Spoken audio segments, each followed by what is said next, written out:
What is going on, YouTube? Coming back to you with a quick update on the Red Sea Reefer 525. It's been a while since I posted a video update, so sorry about that.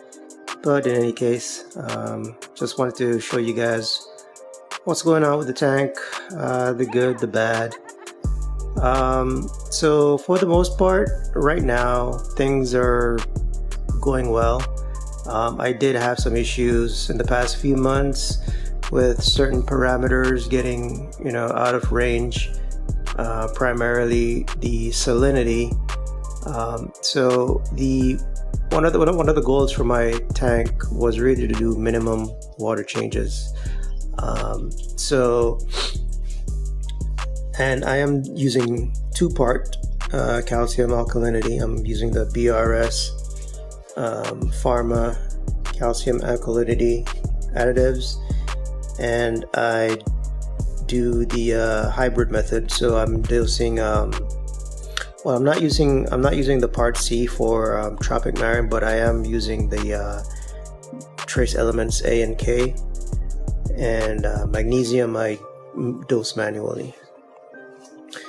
So for those of you that don't know, if you're dosing two-part, over time, the excess of calcium and chloride ions from the two-part does increase your salinity.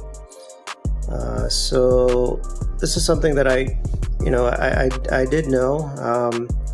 What caught me by surprise was how fast it actually elevated my salinity. So I went about between 3 and 4 months without doing a water change. I was keeping track of my nitrates, phosphates, calcium, and alkalinity levels. Those are all looking good. But I wasn't keeping a track of my salinity. So my salinity got between 39 and 40 ppt, somewhere in that range.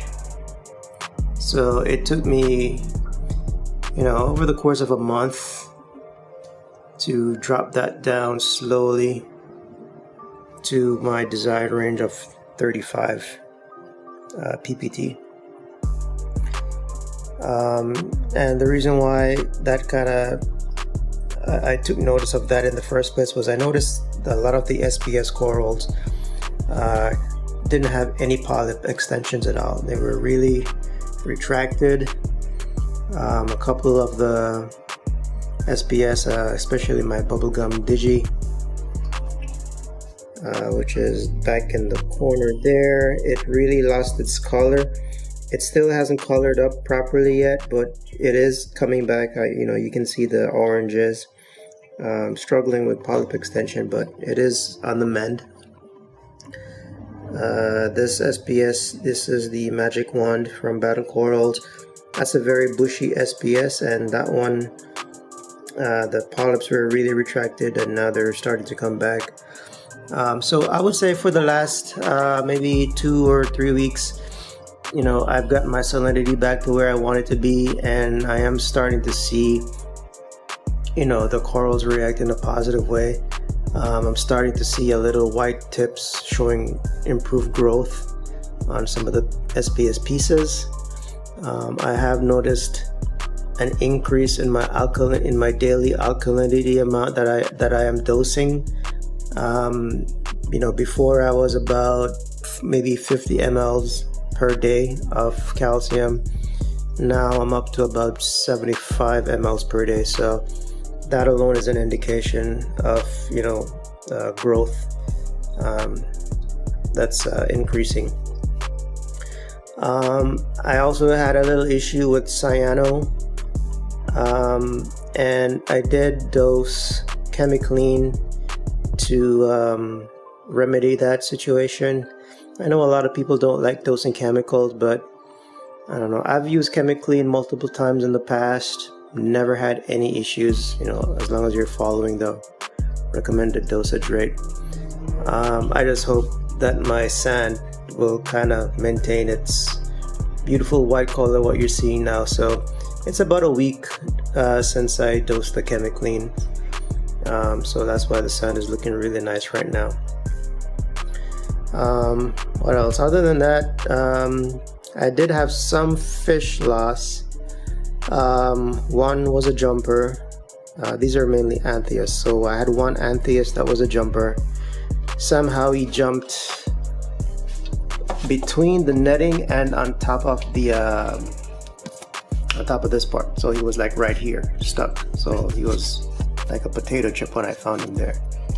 I think he was being bullied by the other Antheus, so he just kind of jumped and got wedged in there. I had a second Antheus that he had a bloated stomach.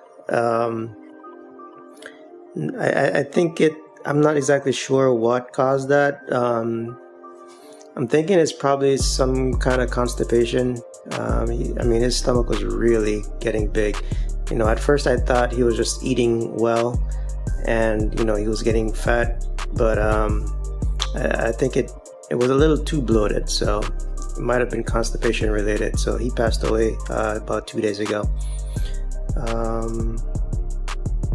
Yeah, as far as fish, I mean, that's pretty much it. Everything else is good. I do have an issue, or my biggest concern right now is I see some aptasia starting to pop up. There's a couple in the back. I can get a better, there's one, well, more than one. It was one and I just kind of neglected it. Now there's a whole colony on that rock. And the other issue I have are these clove polyps. They've completely taken over this rock and on the right side of this rock. So I am debating or considering basically just fragging off, you know, these zoas, put them on frag plugs, and basically just kill these two entire rocks. Well, maybe three, including the one in the back that has the aptasia on there.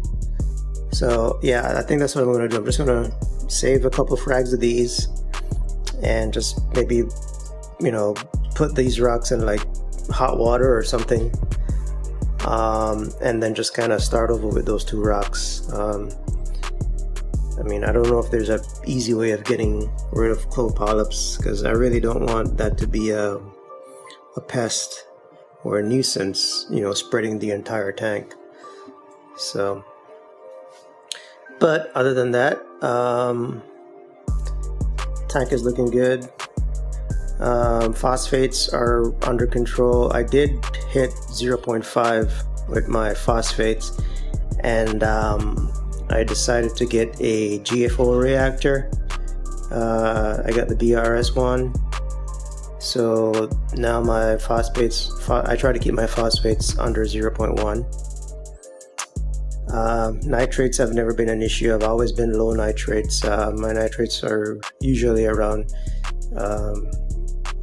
maybe about 2.5. They're always under 5, and that's without me having to do anything specific for nitrates. Yeah, guys, the tank is pretty much, I think it's in a good place for now that I kind of have my salinity under control and all the parameters are in check. So yeah, I think it's just a matter of just letting things grow in. And now that, you know, some of my SPS are starting to fill in nicely, I can see that things are really going to start overgrowing each other. I do have a lot of frags, a lot of SPS frags, so that's going to be my next challenge, is to make sure that I properly prune them, frag them, and you know, try to make it all grow together as best as possible without things killing each other. At least for the good part, the ones that have been growing into each other are not killing each other, like this Oregon Tort. Focus. So yeah, that Oregon Tort and this granulosa. Yeah, they're just kind of right up against each other, but they're not. There's not actually any coral warfare going on. as far as what I can see. So, but yeah, guys, I'm just gonna leave it there. And any comments, just go ahead and write it below. And I'll talk to you next time, guys. Take care.